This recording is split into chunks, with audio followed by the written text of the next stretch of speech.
Découvrez un extrait exclusif de ce livre audio et profitez d'un essai gratuit sur Audible via le lien dans la description. Trouver ce qui avait été dissimulé, sans quoi je risquais de perdre le procès le plus important de mon existence. Pour l'heure, la juge attendait patiemment une réaction de ma part. L'un des frères s'était levé pour prétendre que ces changements dans la formulation de ces documents étaient nécessaires pour protéger des droits de propriété exclusive dans l'univers plus que compétitif de l'intelligence artificielle générative. Il affirmait que toutes les infos qu'il avait refusé de me donner équivalaient aux clés du royaume, et qu'il n'était pas question qu'il me les passe. « Votre réponse, maître Haller » me pressa la juge. « Oui, votre honneur, » dis-je. Respectant le protocole qu'elle avait établi, je gagnai le pupitre disposé entre les tables du plaignant et de l'accusé. « Votre honneur, » commençai-je, « la défense est spécieuse, au mieux. Ce ne sont certainement pas des clés du royaume que nous parlons ici, mais plutôt d'une preuve solide, qu'on nous refuse parce que, ainsi que maître Mason le sait parfaitement, elle est inculpatoire et était la thèse des plaignants. La création de Tidal Wave a soufflé à un jeune homme impressionnable d'emporter l'âme de son père au lycée et de « Maître Haller !» m'interrompit la juge. « Il n'est pas nécessaire que vous répétiez votre cause à chaque objection de la partie adverse.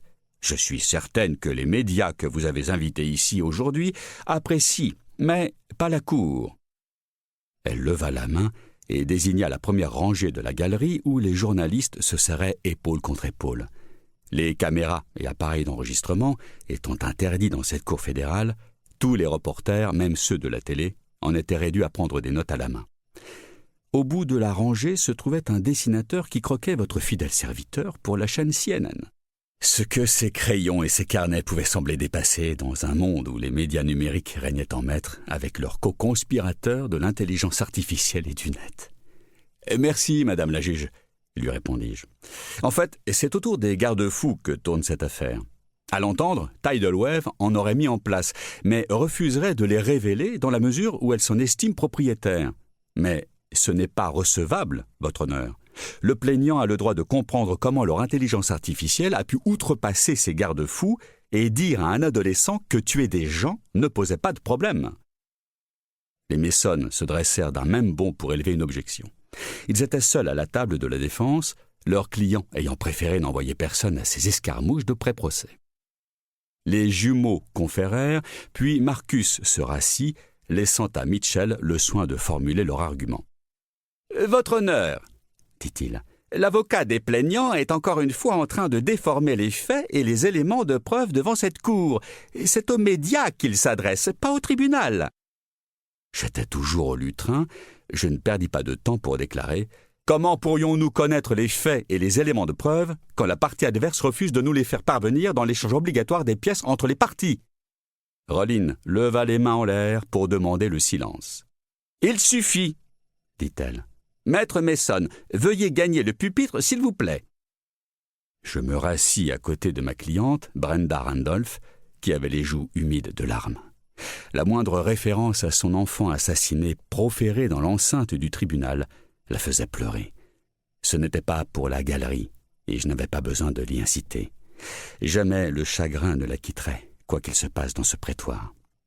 Je tendis la main et la posai sur son bras pour la consoler.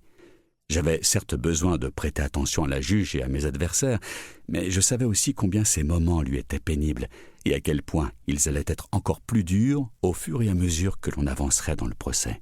« Maître Mason, la cour penche du côté de maître Haller sur ce point, » dit Rollin. « Comment proposez-vous de résoudre le problème?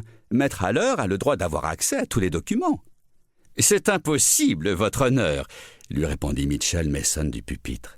Plutôt que de lui révéler nos savoirs, codes et méthodes relevant de la propriété industrielle, nous avons proposé au plaignant un accord financier plus que généreux, mais il l'a refusé pour que son avocat puisse continuer à jouer les matamores pour les médias avec toutes ces déclarations sans fondement et... Je vous interromps tout de suite, maître Mason.